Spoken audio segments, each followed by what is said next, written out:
नमस्कार, महाराष्ट्र लाईव्ह मध्ये आपलं स्वागत। मी रेश्मा फडतरे। मंगळवार दिनांक 11 फेब्रुवारी रोजी सोमटणे फाटा ते तळेगाव दाभाडे रस्त्यालगत सायंकाळी 7:30 वाजण्याच्या सुमारास तळेगाव दाभाडे पोलिसांनी वेश्या व्यवसाय करणाऱ्या 2 महिलांवर कारवाई केली आहे।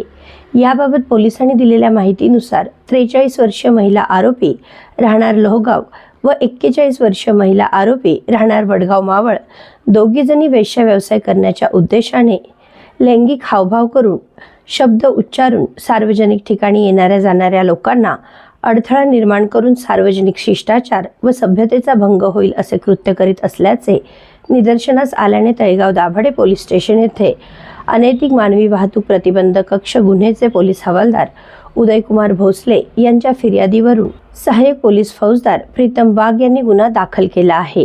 पोलीस हवालदार बळीराम चव्हाण पुढील तपास करीत आहेत।